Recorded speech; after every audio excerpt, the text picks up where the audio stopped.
Now, severe weather, summer threats. All week long, we're helping you prepare for potential summer threats. Again, no rain in the forecast today, but you certainly know that street flooding can pose a problem for those who live in neighborhoods that get inundated over and over again. Meteorologist Michelle Muscatello joining us now with a look at some of the worst flood-prone areas in southern New England. Well, street flooding can happen fast, and oftentimes drivers can be caught off guard even when they know a particular area is notorious for flooding. It's hard to talk about flooding without mentioning Cranston. There are several spots throughout that city that are prone to flooding. One of the most common spots, the Oaklawn Bridge underpass near Wilbur Avenue. The Cranston Fire Department tells us that in 2015 and 2016, they're called in to remove 5 cars from floodwaters in that area during storms. Of course, Fletcher Ave is also a spot in Cranston that's prone to flooding. Cranston Fire says over the past year or so, they've had to pull 2 cars from floodwaters near Back Street. Perhaps one of the most memorable flooding events in Cranston happened back in March of 2010 during Rhode Island's historic floods. Both the Pecasset and the Patuxent rivers flooded their banks after days of rain. Many homes and businesses were damaged or destroyed. Now, the city later purchased 6 flood-prone homes near the Patuxent and eventually tore them down. Now to severe weather, summer threats all week long. We're helping you prepare for any potential summer weather threats. No rain in today's forecast, but it's not uncommon to get a good soaking during these warm summer months. Yeah, and during any heavy rain, drivers, of course, have to be careful of flooded prone streets and intersections. Sorry about that. That's right. In the last hour, we told you about the trouble spots in Cranston. Meteorologist Michelle Muscatello live in the Pinpoint Doppler 12 Forecast Center now with more on the problem areas in Narragansett.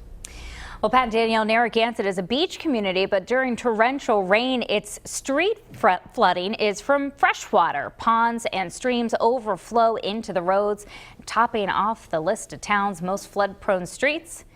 Bonnet Point Road between the beach and Allagash Trail. The road runs next to Wesquash Pond. In addition to water rising from the pond, heavy rain often drains down from nearby Boston Neck Road. It's as if this spot is at the bottom of a fishbowl. Multiple times when vehicles have gotten stuck out here on the causeway, and we've had to either walk the pedestrian out of the car or actually help a tow company actually hook the cable up to the car to tow it out of here. It's not uncommon.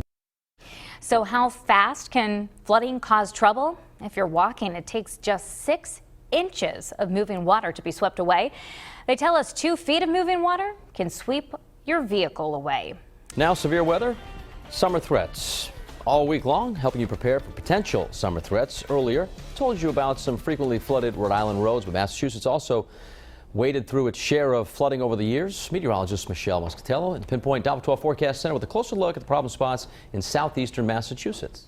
Well, places like Fall River and New Bedford tend to see some substantial street flooding during heavy rainstorms, and some spots are more prone than others, depending on the storm. On July 4th, 2014, Hurricane Arthur soaked New Bedford with more than 6 inches of rain as it passed to the southeast. But it doesn't even take a tropical system to cause street flooding. The New Bedford Fire Department tells Eyewitness News that there are 2 areas that can quickly turn into small rivers during heavy rain. Here's a look at the intersection of Dean and Purchase Streets. Several feet of water can cover roads. Another problem spot is Belleville Avenue near Hatch Street. Fall River Fire and Public Works Department says that Pleasant Street and Quarry, known as Stafford Square, can quickly go from 0 to 3 feet of water. And that's because during heavy rain, the nearby river can fill out and also drain the street within minutes. At this spot 20 years ago, a district chief and his aide had to perform a self-rescue after being trapped when water rose up to the middle of the door on their vehicle.